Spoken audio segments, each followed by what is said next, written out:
All right, so what the Bible says about COVID-19. We've learned so far that COVID-19 is really just one of hundreds of pestilences that have come upon the earth, and we have also found why they come. They come because of disobedience. They come as the second method that God has to try to wake people up. He tries blessings first, and if they don't listen to the blessings, then he allows these things to happen. And he's not the sender of them, but the Spirit has to back away and let Satan do more. It's always mingled with mercy, though, till the close of probation.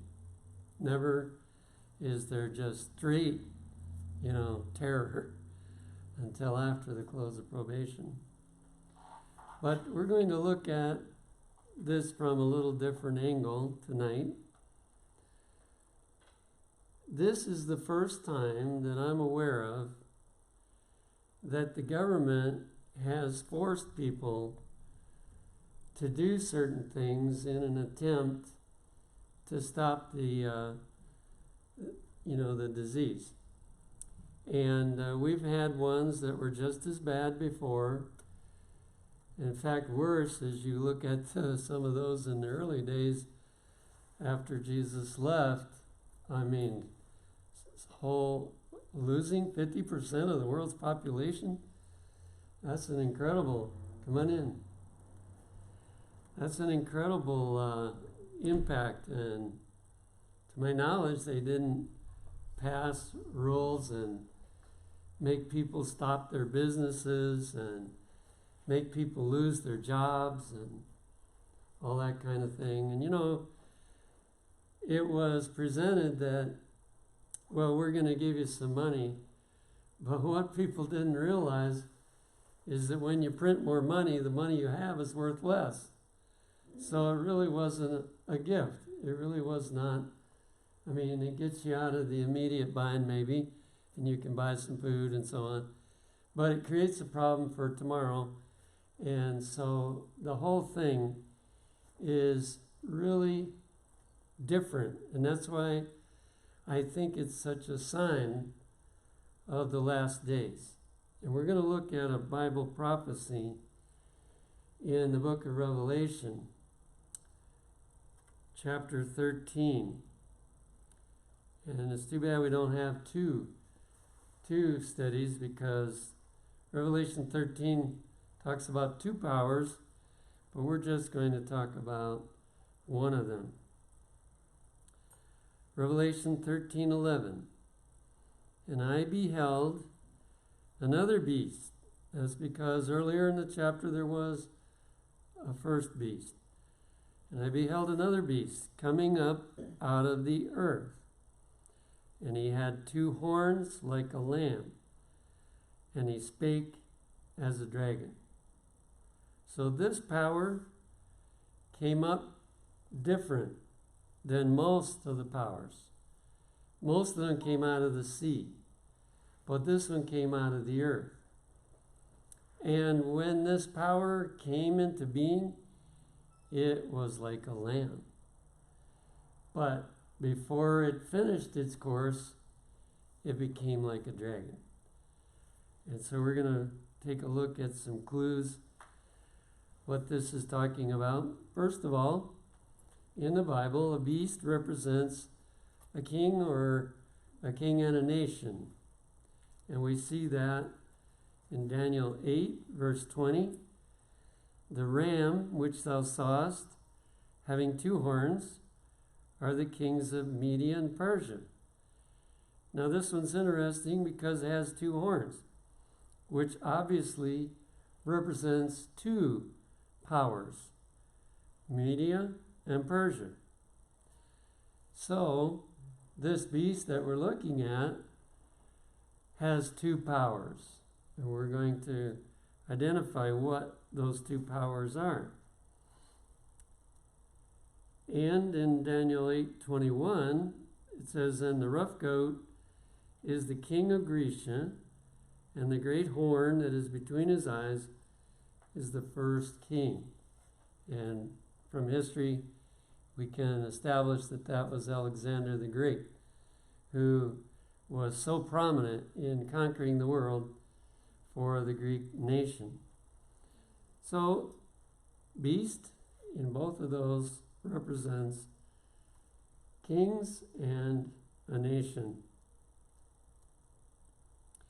So we're talking about a nation then.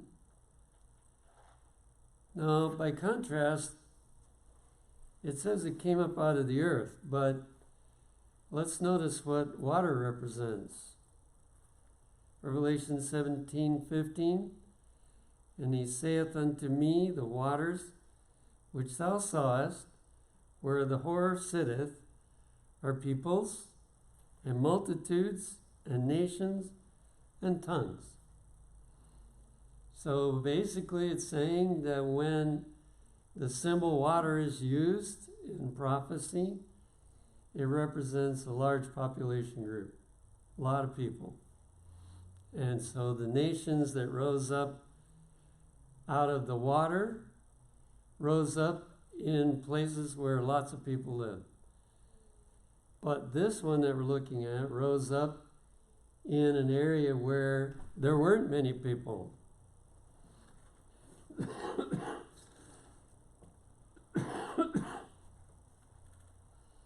Also in Revelation 13:1,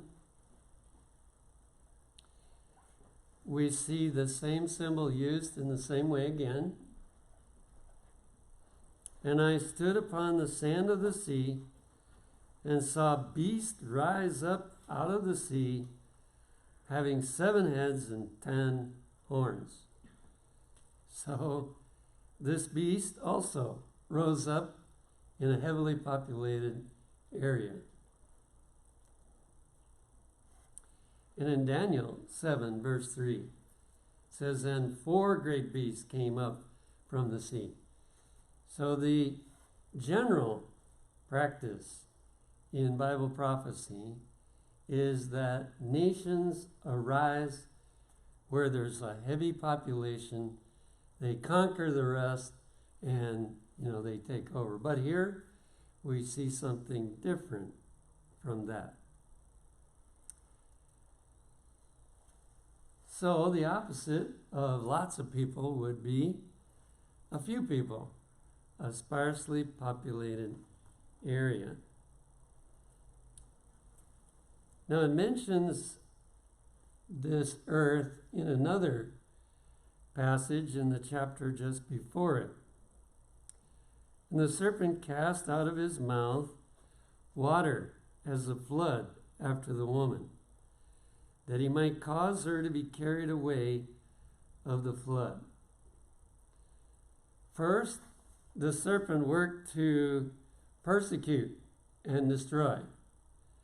But when finally it was no longer able to do that, then out of its mouth it cast out a flood of false doctrine. Flood of false doctrine. Trying to destroy the ones that didn't get destroyed by killing them. But God had a place prepared to help them.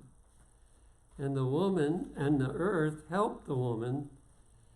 And the earth opened her mouth and swallowed up the flood which the dragon cast out of his mouth. So this same country that we're studying became a haven so that the false doctrine had difficulty reaching them. It was so far away from this flood that it was much harder for them to be corrupted by these false doctrines. And so the earth swallowed up the flood. Now you'll notice in there was another symbol, a woman. And in 2 Corinthians 11 verse 2, it says, for I am jealous over you with godly jealousy, for I have espoused you to one husband, that I may present you as a chaste virgin to Christ. So, Paul explains what he's doing in trying to get people to accept Jesus, and he calls them a virgin that is married to Jesus. And so we get the idea that a woman, especially a pure woman, represents a pure church or a true followers of Jesus. But there's another type of woman in the Bible also, in Revelation 17:1. And there came one of the 7 angels which had the 7 vials, and talked with me, saying unto me, Come hither, I will show unto thee the judgment of the great whore that sitteth upon many waters. So there we see water again.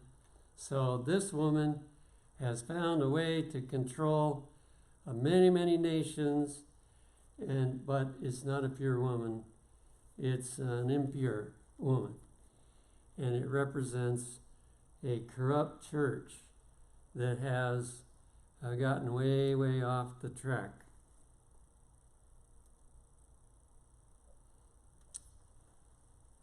Now, as we look at horns, we find that horns equal power, or they represent power.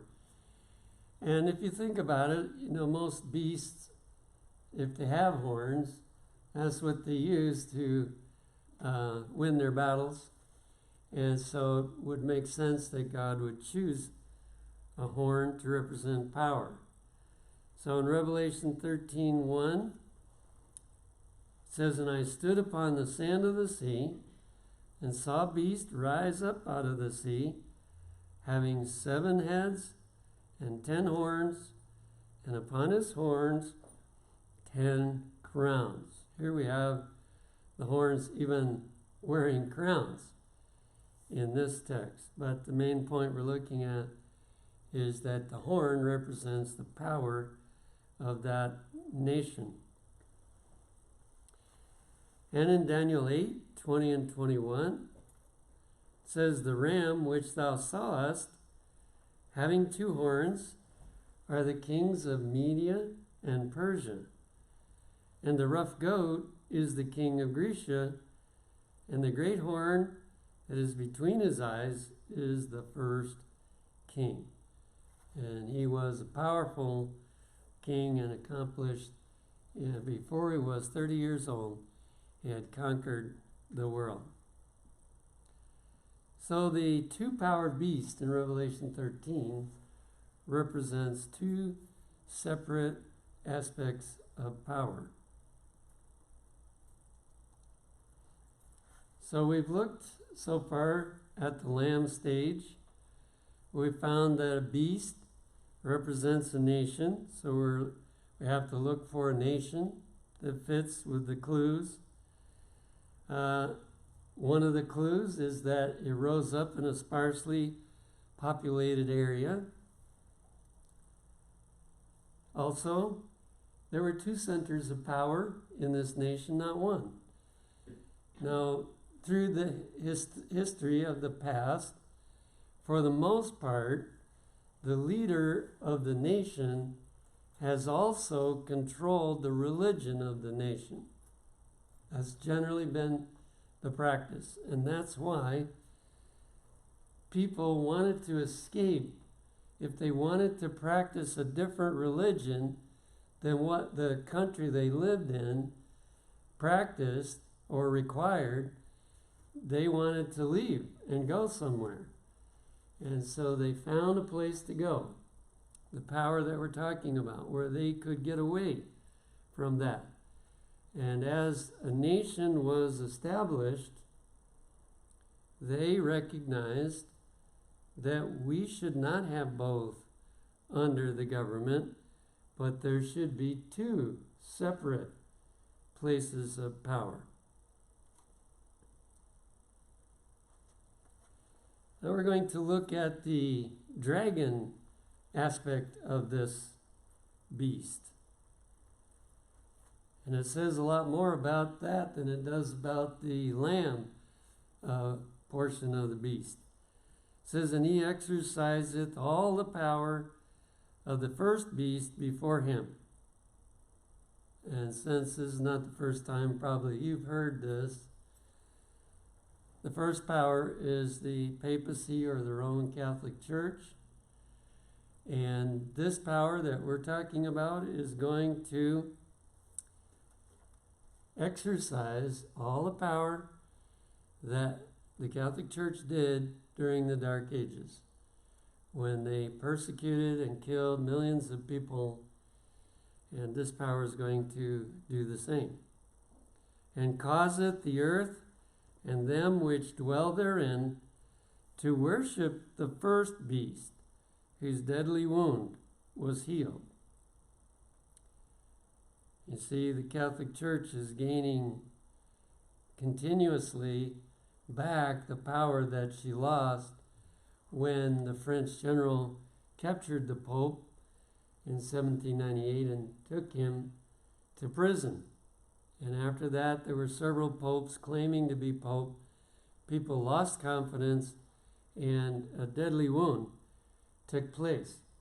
But that wound would heal up. And he doeth great wonders, so that he maketh fire come down from heaven on earth in the sight of men.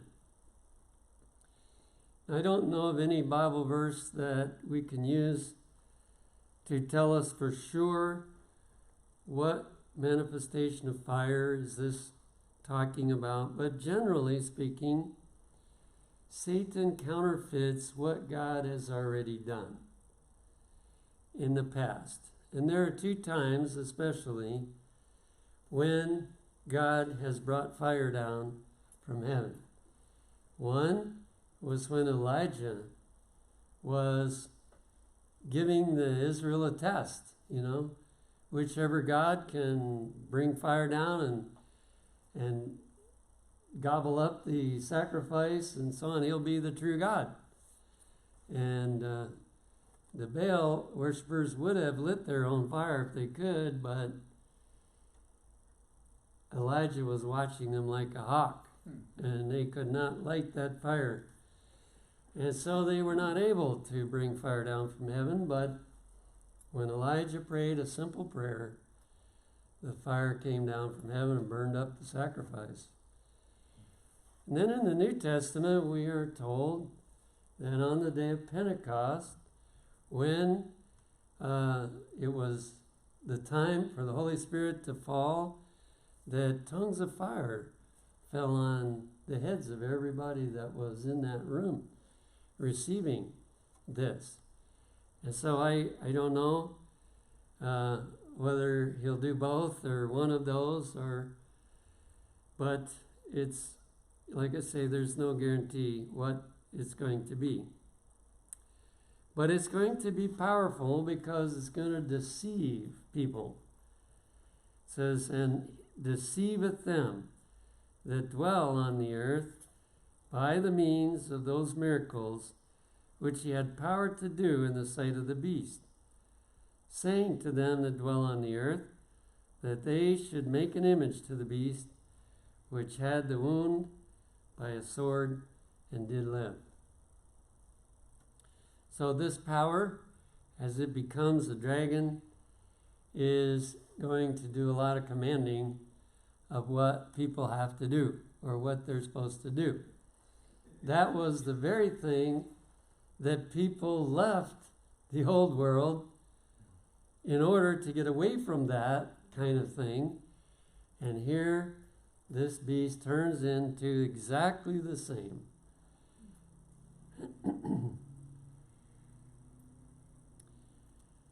Now here's a little other background that ties in. In Daniel 2, we have this image. And in this country we're talking about, we have an image. And so this image in Daniel 2 started out a head of gold, which represented Babylon. Then it had breast and arms of silver, which represented Medo-Persia. Had belly and thighs of brass, which represented Greece. And then it had legs of iron, representing Rome.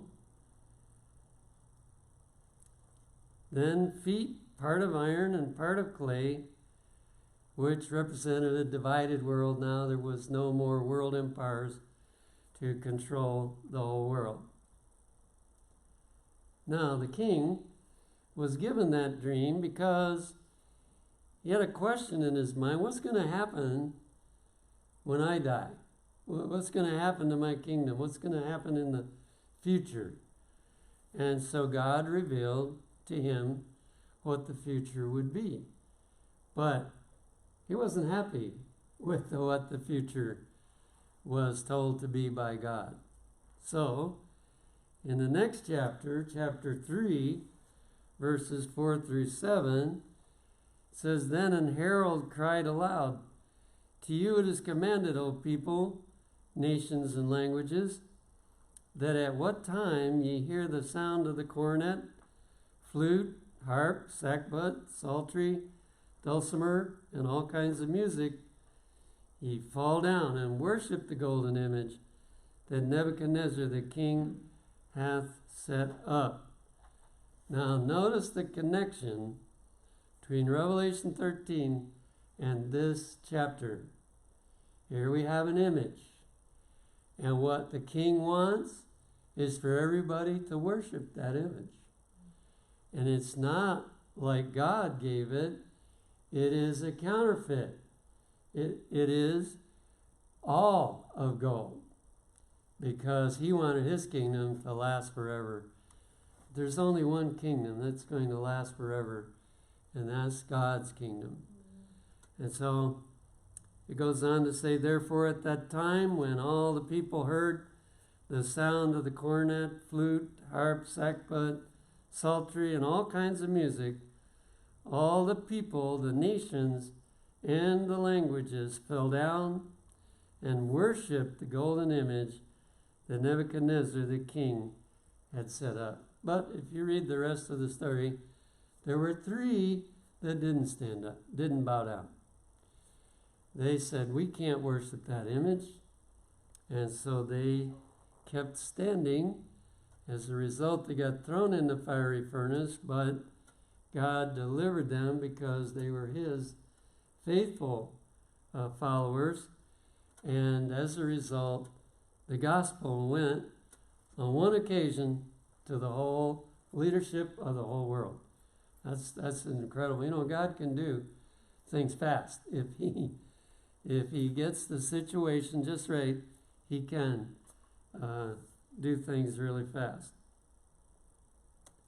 So we can see both from Revelation 13 and from this, which both are image, that it's going to be about worship. That's going to be the issue. Now, going on in Revelation 13, verse 15, it says, And he had power to give life unto the image of the beast, that the image of the beast should both speak and cause that as many as would not worship the image of the beast should be killed. So this beast has now become identical to the Roman Catholic Church during the Dark Ages. And they want to kill the people that will not worship this image. But that's probably not the first thing they're going to try to do. And in verses 16 and 17, it says, And he causeth all, both small and great, rich and poor, free and bond, to receive a mark in their right hand, or in their foreheads, and that no man might buy or sell, save he that had the mark, or the name of the beast, or the number of his name. So we don't have time to study about what the mark is here, But you'll notice that the pressure is going to be put upon people to make them worship that image by saying, you can't buy and you can't sell. We're going to make sure that you give in. You'll starve if you don't worship. And so that in itself is a real clue, because not every country in the world uses economic boycott to try to make people do what they want them to do. And so here we are developing a list of clues that will identify who this power is.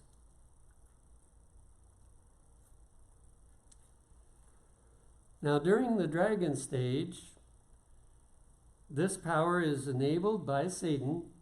You know, it has to be either God or Satan, because human beings can't cause people to work miracles.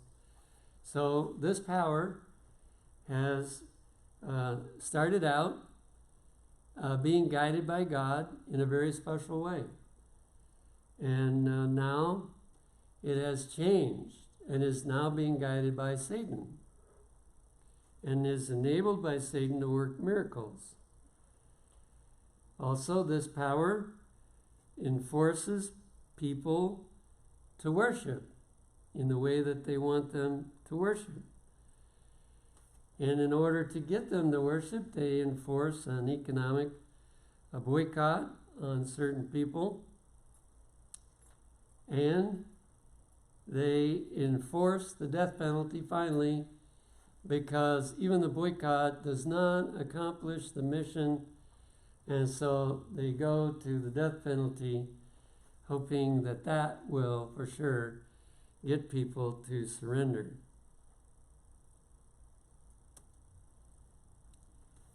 Now, we also have a clue back in chapter 12 that gives us the approximate time period that this power would come into being. And it's Revelation 12, verses 13 and 14. And when the dragon saw that he was cast unto the earth, he persecuted the woman which brought forth the man-child. Now, if you read earlier in the chapter, you'll see that the child that was born was Jesus, and the church is represented again by the woman here. And the church was blessed when Jesus was born into the world. But it goes on down in history now from the birth of Jesus. And to the woman were given 2 wings of a great eagle, that she might fly into the wilderness, into her place, where she is nourished for a time, and times, and half a time, from the face of the serpent. Now, this time period is referred to in 3 different ways in the Bible.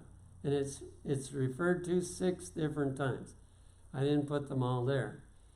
2 times like this. Time times half a time.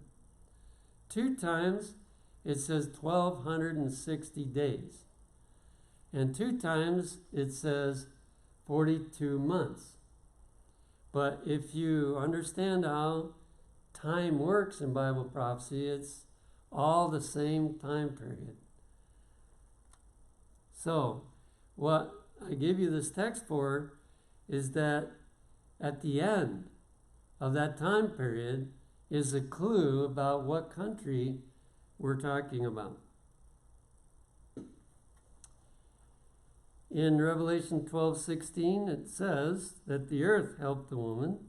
So that's a clue too.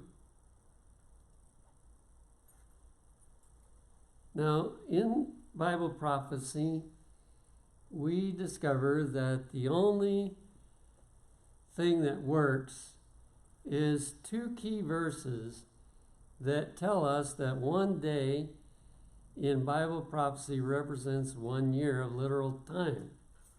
And here's the first one, Numbers 14, 33 and 34. And your children shall wander in the wilderness 40 years, and bear your whoredoms, until your carcasses be wasted in the wilderness. You know, it's so sad that before they actually entered Canaan, everyone that was 20 years and older when they came out of Egypt was dead, except Caleb and Joshua and Aaron. He died a little sooner than Moses. But before they actually crossed into Canaan, it was only Caleb and Joshua. Everyone else was dead.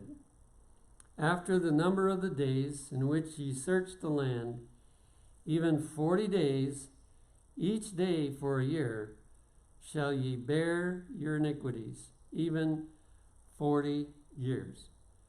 And ye shall know my breach of promise. So in other words, for every day that the spies were walking through the land of Canaan, God said, okay, we're going to take those 40 days, and now you're going to wander in the wilderness for 40 years, a day for a year. And there's the second one in Ezekiel 4:6. I have appointed thee each day for a year. That one's really plain. And these two texts, if they are used, every time prophecy in the Bible can be figured out exactly. And so that's the biggest proof, I think, that it's correct.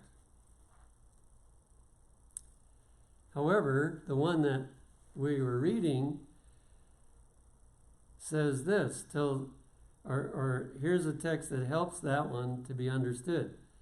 Till 7 times pass over him. This is talking about Nebuchadnezzar when he would become insane and he would leave his throne. He would wander out and eat grass and so on for 7 years. So the word times means 1 year here. So a time times and half a time is 3.5 years. If we use that, which perfectly coincides with the other time prophecies that are speaking of the same period. So, who is this power? Well, we've found that they're going to rise somewhere around 1798. That's the time, the approximate time that they would rise. It would become a haven for persecuted Christians to have a place where they could practice the religion as they wanted to do it. And the reason why they could is that this power would adopt a new philosophy of separation of church and state. 2 places of power. The church, and not a state church, but the church would have authority over its followers, and the country or the nation would have authority over the other aspects of our life. And so there would be separation between church and state. Also, it would be Protestant. They were escaping the tyranny of the old world, and so they brought with them the Protestant faith, and also they set it up where the people would choose the leadership. And if for some reason the leadership became corrupt, they would get rid of the leadership and they would choose another leader. That was very unique setup in this lamb country. Now, of course, all of you here know who it is, right? Do you know? Anna? Who started it? Well, it's the Pope, right? Well, that was that first beast, was the Pope. Right. But what about this power? Have you heard? Wasn't that the king that started his own thing? No. Okay, so we got one person that didn't know. Okay. if you apply all of those clues, there's only one country in the world that fits. The United States of America. And, we happen to be living in that country. And I have noticed this is not the first time this country has spoken like a dragon. In the Iraq War, of course, we're happy, I guess, that it was won quickly and so on. But we saw a different attitude. We as a country have generally not been the attacker of other countries. We defend ourselves and we defend those that we feel are downtrodden, but we usually are not the one to attack. But that showed there was a change in the thinking of the United States. And with COVID, we see very clearly, although I'm thankful, I believe enough people rose up and said, no, you're not, that the government started backing down a little bit and kind of easing up a little bit. And there's been a fear in many states to really clamp like they would have done if people hadn't risen up. But we have some horror stories, plenty of them. We had a church that said, okay, we're going to still go to church. We're going to all be in our automobiles, and we're going to listen to the message at church. And the police came and told them, if you don't get out of here, we're going to arrest you, and you're going to have to pay a fine of $500 if you don't leave this place. Well, that's talking like a dragon. That's not appropriate for the country that was used by God to be a haven for the mistreated people of the old world. And of course, even the rule that no more than 10 people can go to church, I mean, come on, how many churches can hold church with 10 people? I mean, a few small ones might be able to do that. But the government doesn't have the right to say that you can't get together and have church. Now, they do have a responsibility to educate the public on the dangers of this disease in case, people don't understand the danger that's involved. They have the right to do that, and they should do that. But they do not have the right to stop the worship in the churches. And more churches are rising up. Groups are getting together, and they're saying, you're not going to do that to us anymore. We're going to meet. And I think this is appropriate because notice what is in the Constitution.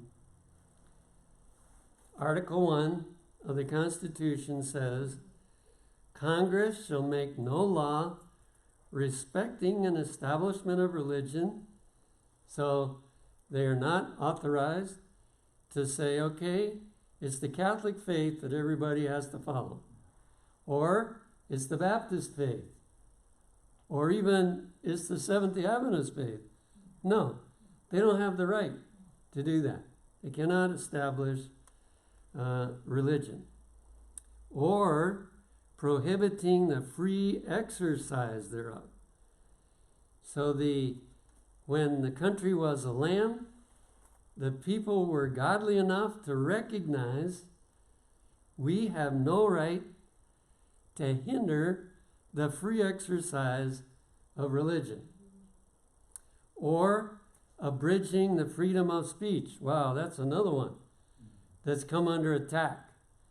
You cannot say certain things, or you'll be prosecuted. But, that seems like a good thing, because some things that people say are pretty bad. But when you start hindering speech, eventually you're going to hinder good speech. And so the founders of this country recognized that it's not wise to do that. We saw what happened in the old world when you did that. And it's better to give people free speech. Or of the press, so we can print our ideas and share them in any way we want or as widely as we want. Or the right of the people peaceably to assemble without the police coming and taking you away from your worship site.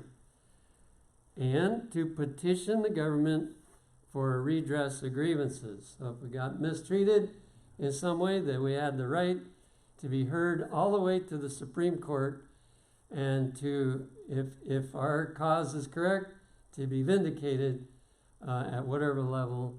That was all built in when this country was a land. But if you're watching, you're noticing that that is fast disappearing. And I doubt that we will ever see the lamb-like beast again. We're going to be in a country that's moving in the direction that the old world did long ago. And there's so much apathy that too many people are not going to do much about it. Been surprised, actually, at how few people have tried to do anything about it. But I'm thankful for those that did rise up and say, no, you can't do that. I remember listening to the protest up in Michigan. It was on the governor's, outside the governor's office. And the news was interviewing some of them and wanted to know, do you have any message for the governor? And one man said, tell the governor, we're not your kids. You know, we want to go back to work. We're not your kids. And so there's been some effort, and I don't know, we'll have to figure how much we should do. Certainly nothing violent, but peaceable measures ought to be done to try to preserve as long as possible the original freedom that was built into this country.